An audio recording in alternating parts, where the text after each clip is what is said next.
And welcome back to another episode of the All Yellow Jackets podcast. Here, I am your host, Jackson Caudell, publisher of allyellowjackets.com. Thank you for joining us. Thanks for tuning in. Greatly appreciated. Yeah, coming to you on a Thursday evening. It's the bye week.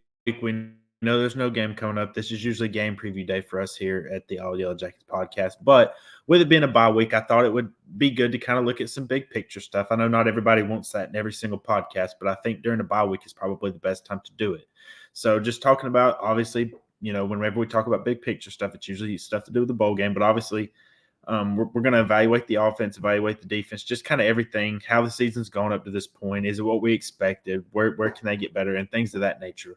But first, as we always do, if you're watching on YouTube, make sure if you could give a like to the video, subscribe to the channel, hit that notification bell, let you know when any new content is up. And as you can see, I'm in the exact same attire as I was the other night. I'm trying to bring good luck. I brought it the other night. I'm back in the Braves jersey for this. I hope for a big Game 4 win.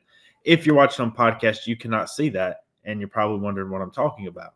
So if you could just leave a 1-star review, a 3-star review, a 5-star review, whatever you think is fit, would love to hear it. Would love to hear any feedback, anything I can do to make the show better for any Georgia Tech fans listening out there and want to get the show better. That's what it's all about is me putting this out for you guys, and then you guys give me feedback and me readjusting and fixing this. So, but I guess to just kind of kick things off this week, we are in the bye week kind of came at a perfect time. I feel like most everybody wants the bye week to be right in the middle of the season.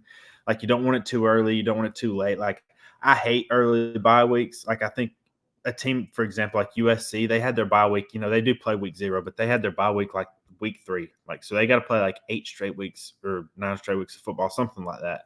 That's what you don't want, but you also don't want it like way too late to where maybe it's kind of immaterial and injuries are already piling up. Like, Syracuse is a team that could use their bye week right about now. Their injuries are just piling on up and they need to get healthy. And Georgia Tech is relatively healthy, I think, going to be coming out of the bye week. Brent Key said that Chase Lane and Jordan Williams are both hoping to be back. I would expect them to both be back after this. They're going to be needed for this stretch run to see if Georgia Tech can get to that 6-win mark and get to a bowl game for the first time since 2018 and just kind of see where things go. But, yeah, relatively healthy going into next week. I know the players are going to be off Friday and Saturday. And then I think they're going to return Sunday and start Boston College prep. So that and Boston College is also in their bye week too. So that's kind of an interesting little wrinkle in there as well. But that's going to be an interesting matchup and one that they should win. We'll shelve the bowl game talk for the end. I guess just to start things out, I guess let's talk about, kind of evaluating the offense a little bit.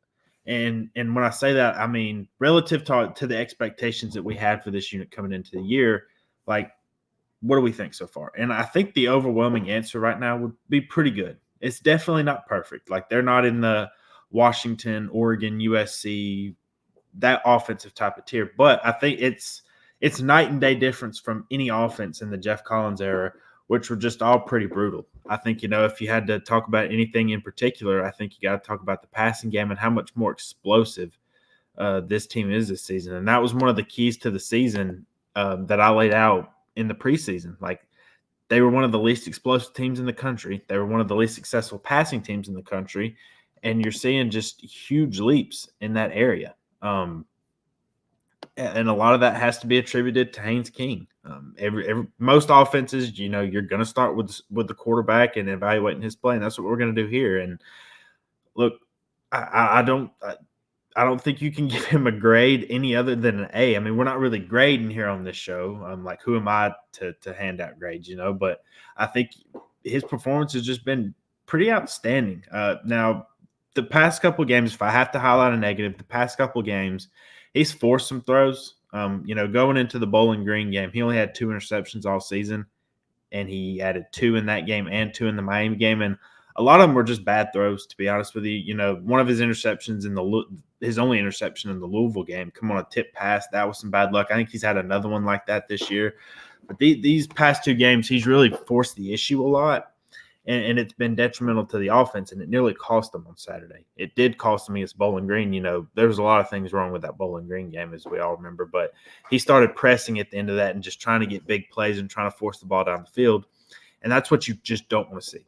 That's pretty much the only negative I would have.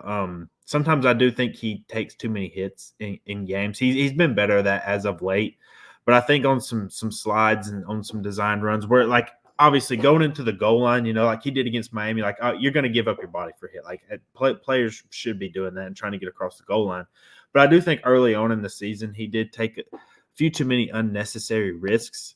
And I think that he's gotten better about that. But, Haynes King has been phenomenal. Like, if I had told you at the beginning of the season that Haynes King would be leading the ACC in passing, a conference that includes Drake May, who I guarantee you will be a top 3 pick in April. You clip that, whatever. He is going to be a top 3 pick in this NFL draft. Jordan Travis at Florida State, he's been around for a long time and is a very good college quarterback. He's having a good season, but Haynes King has more passing yards than he does.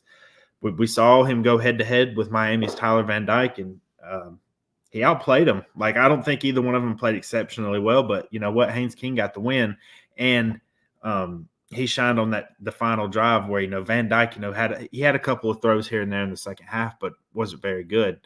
And then, you got plenty of other quarterbacks as well. Like, I think he's played better than Clemson's Cade Klubnik. I think he's, I was kind of curious to see how Brendan Armstrong would be at NC State. Brendan Armstrong got benched. So that's all you need to know there. So Haynes King has just been one of the more pleasant surprises. And I don't mean that as like a shot. I didn't know that he was going to be terrible coming into the year. But it was just such a major unknown because all you had to go off of was a couple of years at A&M and a new offensive system here at Georgia Tech with so many new things around him. Like, the offensive line was not very good last year. You didn't know how much it was going to improve. The running game was a question mark. You had a lot of new bodies at receivers, and while they were talented, you just didn't know how they were all going to mesh. It's come together, like, I think a lot better than most expected, and it's been that way from the jump. Like, this wasn't it took a couple games to get ready, and then things have just started clicking here recently, and they're ready for a big finish. Like, you saw it against Louisville immediately, like, especially in that second quarter, And obviously there's a lot of negatives you can pick out about that Louisville game, but the brightest spots were in the second quarter, and you had the Chase Lane long touchdown. Malik Rutherford caught a deep pass. Jamal Haynes caught a deep pass. Even at the end, Eric Singleton, who we're going to really get to in a minute, he caught a touchdown. He caught a long pass down the sideline. Like, this offense has just been super explosive, and it's cliche to say, but it all starts and ends with Haynes King at quarterback and the upgrade he's given them. Like, the passing has just been really poor for various reasons over the years, ever since that the Yellow Jackets have made that transition from the option. And you're looking at over 1,600 yards, 16 touchdowns, 6 interceptions. He's only been sacked 7 times. Passer rating of 155. Like, it's phenomenal. Like, he leads the ACC in touchdown passes, and kind of by a good margin. Like, the next closest guy has 12. I know Drake May's nipping at his heels in terms of yards and everything, but Haynes King, I think he has a chance to finish as the ACC's top passer. And I'll be honest, I think it will be hard because I just can't predict Georgia Tech's record at the end of it. It's possible he gets all ACC. I think it, depending on the record of other schools, like, Drake May is that's going to be hard to beat. He's going to be first or second team, one way or the other. Jordan Travis. Travis is having a good, not great season. Like, I know his name was mentioned a lot in Heisman conversations early on. I think that's he's not going to be in that conversation. He's a good player, but he's not having quite the season that a lot of people thought. We'll see how Van Dyke bounces back and how Miami bounces back from that game last weekend. And then another guy to throw up there that's going to challenge for that job is Riley Leonard, but he's also injured. So I'm kind of interested to see if he can land on one of the first, second, or third team All-ACC teams. And obviously he has to keep up his level of play. It can't just be like, okay, I'll play the same and just hope, nobody else comes and gets it. I think he's got a chance to do that, but he's been fantastic this year. I think a lot better than even the most optimistic Georgia Tech fans would have thought, but passing game's been very good. And just on that, I guess, let's talk about the receivers a little bit. And I was excited about this group coming into the season. There were a lot of unknowns with it, especially with the transfers. I was very big on Malik Rutherford this year. I thought he was my breakout star. I wrote about him pretty much all offseason. Like ever since he had that big spring game performance, I really thought Malik Rutherford was going to be in for a big season. And he's having a good one. He's not even the leading receiver. Another guy I pegged, he was my top freshman on Georgia Tech coming to this year. Eric Singleton has just been, again, fantastic. Like even the most optimistic Tech fan, I don't think could have seen a true freshman leading them at the halfway point in the season, but 20 catches, 355 yards, averaging nearly 18 yards a catch and 5 touchdowns. The only game he hasn't caught a touchdown in was the Miami game. He's been absolutely fantastic this year, whether it's on deep threats. He caught a red zone touchdown against Louisville in the back of the end zone where he really had to climb up there and get that ball. Like it was a very, very good display of athleticism, and I think he's just a future star. Like I think you can see it. He's just been phenomenal for this offense, and I talked about it at the beginning of the show about how they had to get more explosive, and he's one of the reasons for that. Like they designed plays for him as a true freshman. Like they are actively trying to get him in key matchups and try to find the weakness of whoever they're playing. The secondary, they will motion him, they will get him to whatever side they need to, and try to find the perfect matchup. And that's what's made him so good. And he's won a lot of those matchups. Again, Miami's defense is borderline elite. I don't think that. They're really good. I think we all saw that on Saturday, and they kind of kept him bottled up there after those first couple of drives. But he still made plays. Like that's the thing. Like he's still going out there. It wasn't like he was shut out. He's been very good this year. Another guy that's really come on past couple of games, Dominic Blaylock. He was, I talked about the Bowling Green game, and he was one of my lone bright spots from it. He had over 100 yards. He's really developed a nice chemistry with Haynes King, and it's been really good to see. Malik Rutherford, 25. He leads the team in catches. Like, I talked about him at the top of this segment right here. He still leads the team in receptions. Like, he's been really good. 25 catches, 290 yards, only averaging 11.6 yards per catch. And that's a little surprising, I guess, just because he's obviously a smaller, faster receiver. Like, he operates a lot out of the slot. But he's been very good, and he's been very consistent. Like, he's kind of Haynes King's safety blanket. He knows where to go. He made a great catch right before the Christian Leary touchdown, and he's been very good as well. He's really started – he's had a touchdown in both of the last 2 games. And just the overall element, like just the speed that all those guys bring, like Singleton brings, Rutherford brings. Blaylock's a little bit more of a possession guy, but, I mean, he's not slow by any means. And the good news is – like I talked about earlier, Chase Lane should be back. I mean, you're talking about a guy that's averaging like 17 yards a catch, and he had a big touchdown catch in the Louisville game. We haven't seen him since the South Carolina State game, but it's always good to have depth at those positions. Like I would give the receivers probably a B+. Like, I think there are times where I think they disappear a little bit, and the offense goes into lulls, just these stretches where they can't do anything, whether it's running the ball, passing the ball. But I think it's hard to say any worse than that, especially with you're talking about bringing in a new quarterback in a new offensive system. You had 4 new transfer receivers, and even the guys that were on Tech coming into the year hadn't played a whole lot. Like Malik Rutherford was the only one that really had any burn to him. Avery Boyd, he's gotten some time here and there this year, but the guys in front of him have just been so consistent and so good that he hasn't been able to make as much of an impact as some of the others. But passing games have been very good. I know a lot of folks want to see the tight ends get involved. I would like to see the tight ends get involved. It hasn't been a ton different than last year. I mean, there's the leading receiver as far as tight end goes is in yards is Luke Benson, 5 catches, 56 yards, no touchdowns. Brett Seether has 2 touchdowns. He got the first touchdown of the year for Georgia Tech, catching that one against Louisville. I believe he had one against South Carolina State the next week, but it's kind of been minimal impact there. There's just so many. I think that you can look at it in a couple ways here. Yes, it's not the most talented position on the field. I do think they're going to have to find a threat, but it's also they're pretty good at the receiver position. I'm not going to put them in the Washington or the Ohio State or the LSU level of elite category. Like they're not there, but like they have a pretty good and deep room. And when you have a lot of guys like that, you want to get as many of them on the field as possible. Like when Chase Lane comes back, what are you going to do? Just bump Eric Singleton out? Like that's not going to happen. You want Malik Rutherford on the field. You want Dominic Blaylock on the field. You want Christian Leary on the field. He just made that play against Miami and it is a burner as well. So I think those two balance each other. I don't think you have a big time threat at the position, but I also think just the receivers being as deep as they are has allowed this team to get more on the field and utilize it that way. And that's been the strength of the offense. I was hoping it would be coming into the year, and so far it has been. Wrapping up on the offense, last but not least, let's talk about the offensive line. And like, you know, I was just kind of researching and doing kind of a deep dive on how much they've improved. And look, I know not everybody puts a ton of stock into PFF. Some people ignore it. Some people don't like the grades, but I do think it's a good reference point just to be able to see.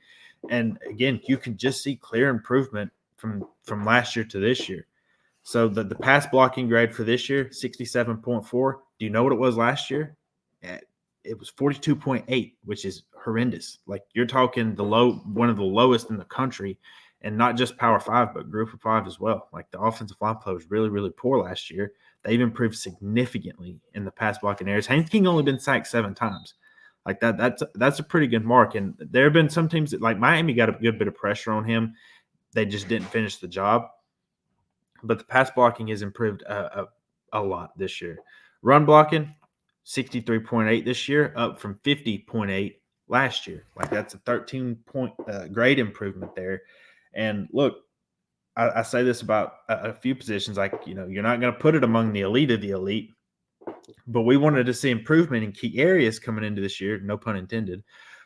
But we wanted to see how Brent Key can improve this team in some areas. And look, they weren't explosive on offense last year. They're a lot more explosive now. They're inconsistent, but they're explosive. Offensive line has gotten a lot better this year. And, you know, a big reason for that is another true freshman I'm going to highlight. Ethan McKinney, both him and Eric Singleton, I'm sure everybody saw this week, were named to the On 3 Sports midseason true freshman All-America team. Like that's a pretty big honor when any national outlet names you to that. And I'm glad both those guys are getting the recognition, because I think a lot of national media doesn't give them the respect they deserve because they play for Georgia Tech. I really do believe that.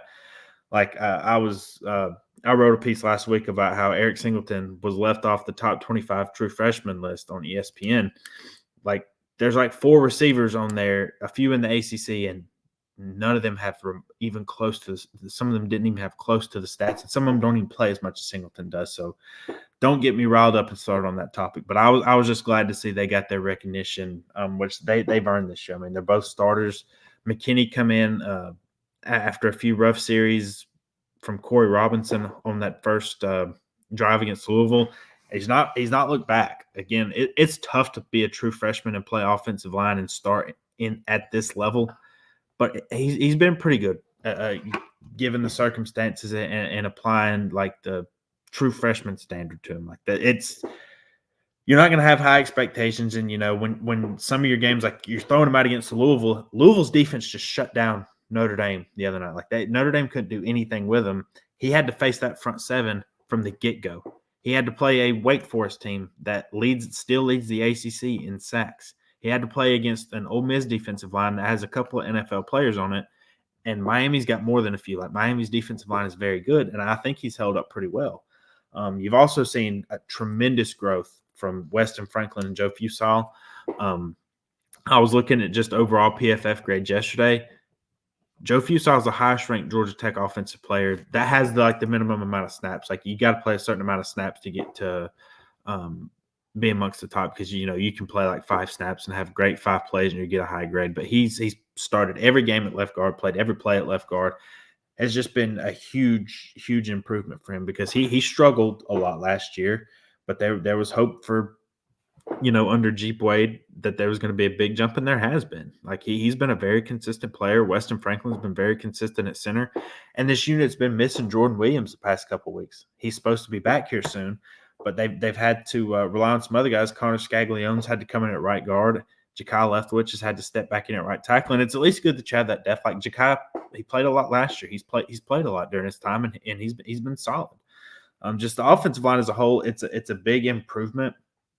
Still plenty to improve upon. Like nobody would think this is a finished product, but remember, McKinney's a true freshman. This is only Few South's second year as a starter. Like just more experience, more reps like that. It's just going to make the world of a difference. And look, they're not, they still have a couple of very good defensive lines that they have to face this year.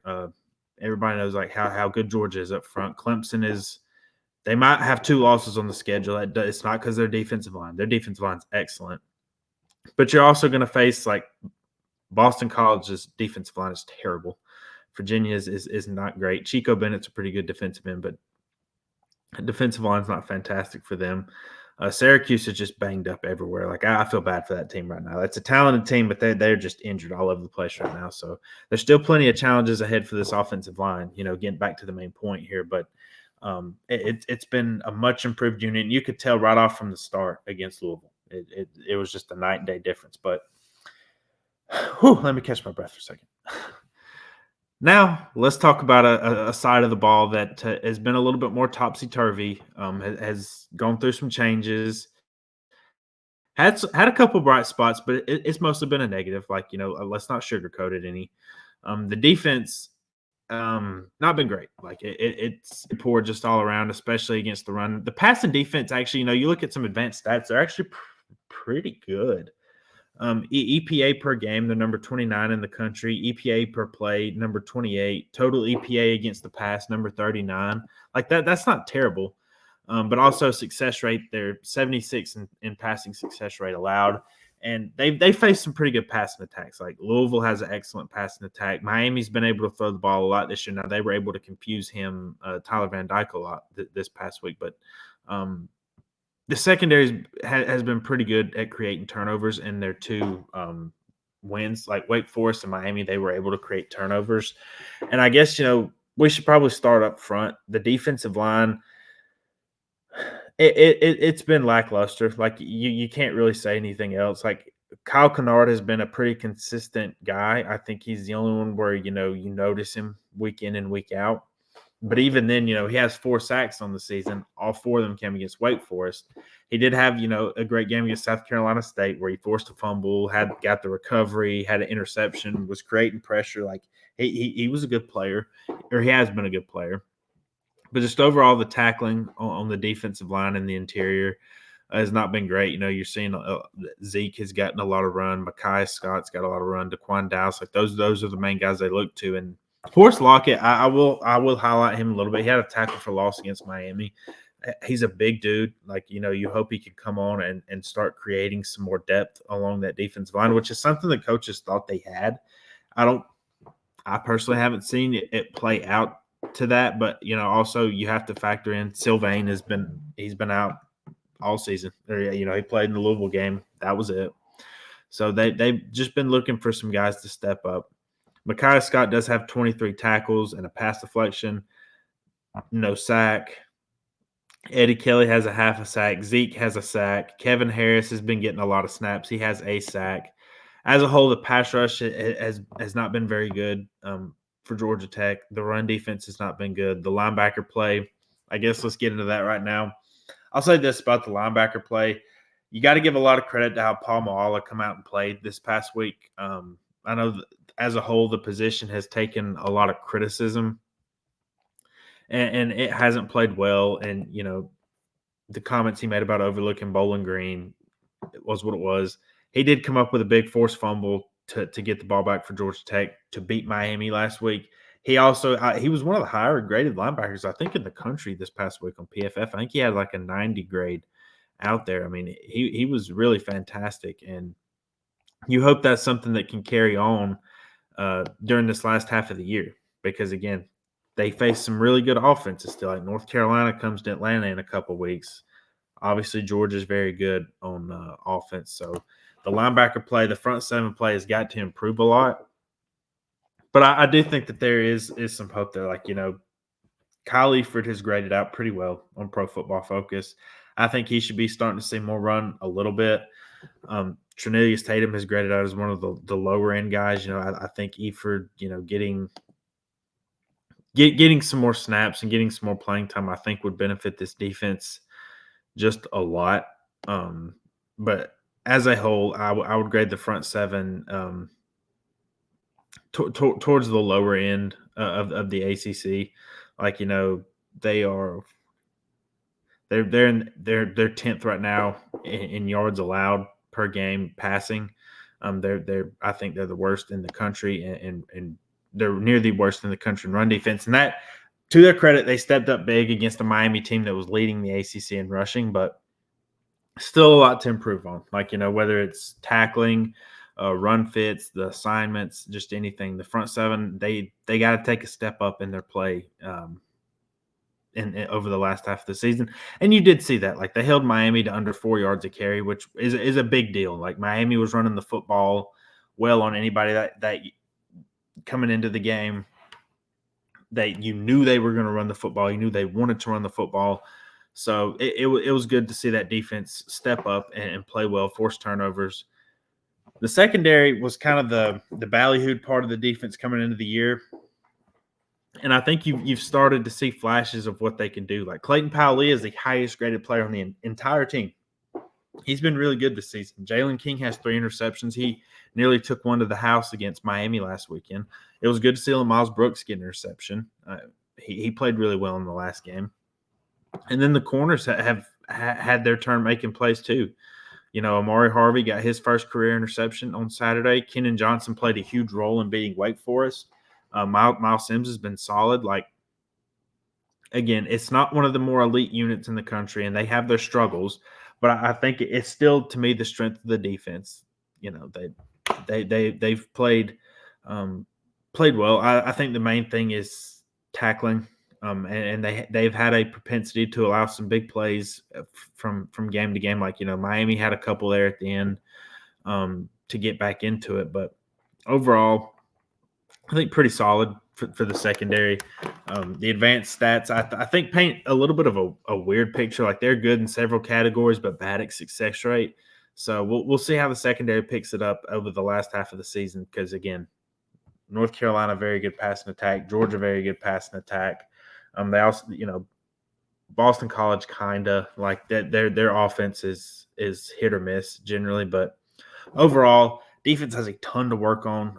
And I think, we got to see a little bit with Kevin Sher calling the plays for the first time. And, if you ask Tyler, Brent Key said, he thought they did a good job of trying to confuse Tyler Van Dyke. He only threw 1 interception in the 4 games prior to the Georgia Tech game, and he threw 3 the other night. And he just looked off the entire time. And I think it was just different looks they were given, disguising some coverages. They just did a really good job of that.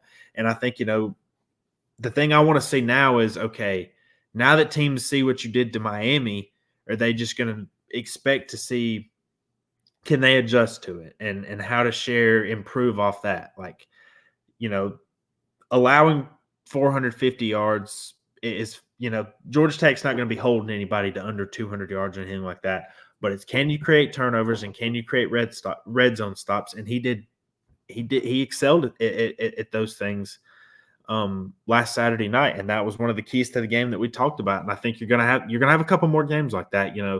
When they play North Carolina in a couple weeks, you're not stopping Drake May. I don't think anybody's stupid or expects that.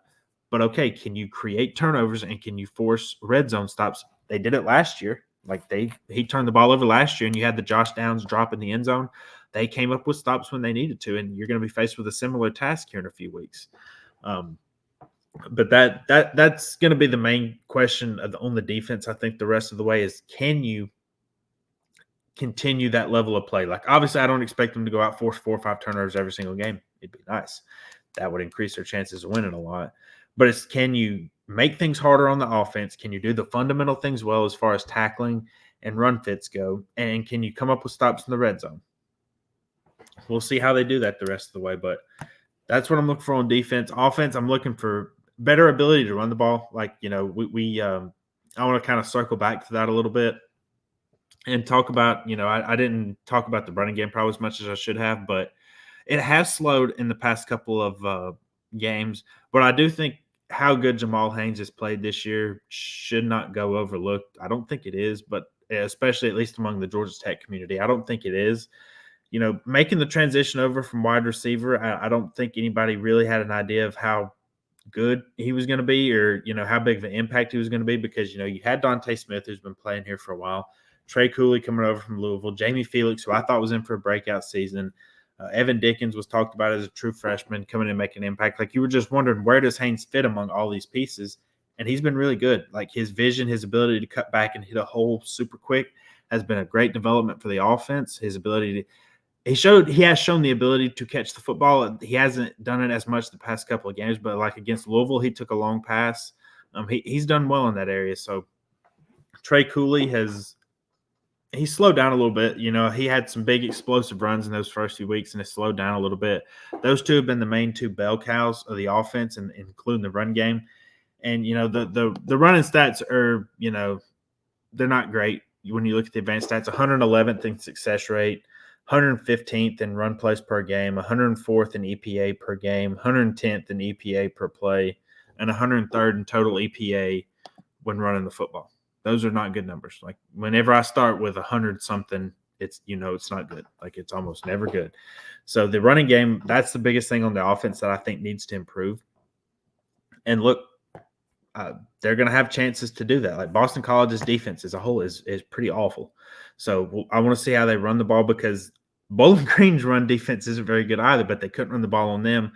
Miami has a like I said, borderline elite front seven is where I would classify Miami. Maybe not amongst the Alabamas or the Penn States of the worlds, but they're pretty dang good. Like, they're one of the better ones that Tech's going to face all year, and they weren't able to do anything on them, which worries me against Clemson and Georgia, and why it may just be a Haynes King aired out party. But all right, so I guess let's do some bowl game talk.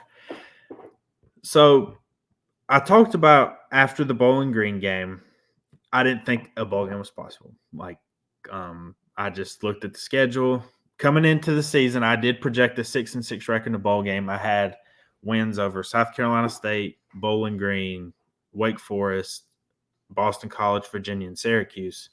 Once the Bowling Green game went out the door, I was like, okay, even if they win the other games I'm projecting them to, that leaves you at 5-7. They got to upset Miami, Carolina, Clemson, Georgia. I didn't think they could do that. And that shows you that I was clearly a stupid call. Like, that was I underestimated them in their ability in that game against Miami, and then that's my fault. So now you got to relook at it now. So those three games are back on the table. I do think Georgia Tech is pretty clearly better than Boston College or Virginia. I think both those teams are generally awful. I know Boston College has 3 wins, but just watch them play week to week. And one of their wins is against Virginia, who they were struggling with William and Mary this past week. But that brings me to a point that because a game looks winnable does not mean it's a lock. I don't have to take anybody back all that far to realize that, hey, any game is not given to you at any point in time, and you got to go out and you got to earn the victory. Like, losing at home to Bowling Green was, flat out unacceptable, and it still is, no matter the Miami result. They have to go out and take the game from Boston College, take it from Virginia. And as I've mentioned, on paper, Syracuse can be a good team. They are beat to hell right now. Like, they played a really soft schedule to open up. I think people got a little optimistic about them starting 4-0. Got handled against Clemson. North Carolina demoralized them last week. Like, it was pretty bad. And they're like 17.5-point underdogs to Florida State this week. Like, I think Syracuse is probably starting to unravel a little bit, and I think it's just mostly because of injuries. They're not a team that has a lot of depth, and they come to Atlanta. It's a game you got to win. Like, it is. I'm not saying they can't upset any. Like, I'm done saying Georgia Tech can't upset anybody. I'm not going to project it necessarily, but like, Brent Key is 3-0 against ranked teams in the ACC on the road.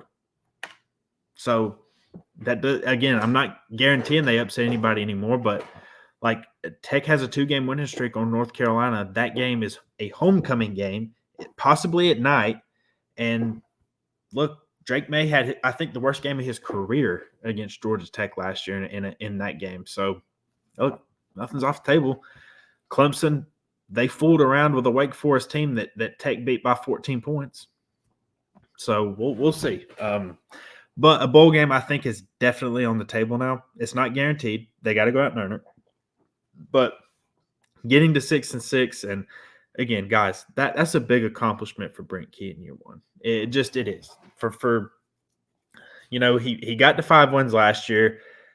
You could argue he should have made a bowl game last year if not for that Virginia game, but I'm not going to go into all that. But he's got a chance to earn that. He just, there were instances last year, like the aforementioned Virginia game, and then a far worse Miami team than they are this year came to Atlanta and won last year. So handle the business against Boston College, Virginia, Syracuse. You get to 6 wins. If you add anything else to that resume, whether it's North Carolina or Clemson, look, that's a welcome addition to it. I do think a bowl game is very much on the table, and getting to it and winning it. If you get to 7-6, like that's a winning season. Like that's not something a lot of people projected. The win total in Vegas was 4.5 to start the year. I told you to hit the over. We're still not there yet, but we're getting there. So again, bowl game on the table. Take care of the business they need to. And obviously we'll see how they play in those other 3 games, but I'm excited to see if they can finish that. And that I think that's a good endpoint for kind of where they are at midseason. Look, if I told you they would be 3-3 coming into the year, I think most of you probably would have said that's pretty possible. Now it's kind of done in a much different fashion than I think anybody thought. I had them at 3-3 at midpoint in the year when I did my preseason projections. I had them beating South Carolina State, beating Bowling Green, beating Wake Forest. They got 2 of those, and then they dropped the Bowling Green win and added a Miami win, so a little bit of a trade-off there, I guess. But most everybody thought they'd be 3-3, and now it's okay. Can you keep meeting the expectations? Are you going to exceed them? Could they fall short? Like everything's on the table right now, and I'm interested to see how they come out against Boston College because, as great as the moment was, the Miami moment is over right now. It will forever be remembered in Georgia Tech history. It will. Nobody's ever going to forget it. But the team going forward, like, you got to let it go now. Like it's a different, week to week. They were able to. I was afraid of, them not being able to get off the mat after the Bowling Green game, and they certainly did. And they beat Miami. It was an unconventional win, but you have to give them all the credit in the world, and people that aren't, just whatever, man. Like that, Georgia Tech and Brent Key deserve a ton of credit for how they won that game, going down the length of the field, and finding a way to get it done. And now I'm just interested to see, okay, how do you come out? You've had a bye week to kind of digest that in. You've got a very beatable opponent. Like I would bet good money that Tech is favored in next Saturday's game. Now, as good a record as Brent Key has had against as an underdog, they were a favorite against Virginia last year. He lost that game. They were a favorite against Bowling Green. They lost that game. So the record is a favorite. They've only been favored a couple times, but it's not been great. So I'm interested to see how that can they handle success after such a big moment in kind of the program's history. So that'll do it for me today. Went a little longer than normal, but I just wanted to kind of give a broad picture and just kind of where we're sitting at midweek, where we're going to be going forward and everything. I really appreciate anybody that's tuning in, anybody that listens. It means the world to me. Hoping to really grow this thing, hoping to build a really good community. Love making this content for you guys. I will be back next week. I'm not quite sure. It'll probably be Monday or Tuesday. There's no game for me to recap. So I'll be back we'll probably just do a little extra Boston College prep and talk about, what the Eagles are doing. They're coming in off a bye week. Their coach is on the hot seat. So they're going to come in with their hair on fire next week. So that they'll need to be ready for that. But again, appreciate anybody watching. If you're watching on YouTube, like the video, subscribe to the channel, hit that notification bell. You know when any content's coming out. If you're listening on podcast form, Apple Podcasts, Spotify, whatever, be sure to leave a review if you can. Let me know what's working, what's not, what you want to see in future shows, and just know I appreciate it. Appreciate it all. I love getting feedback and love hearing how to improve this because it is for all Georgia Tech fans out there. It's made for you guys. So thanks for anybody joining in. I will see you guys next week.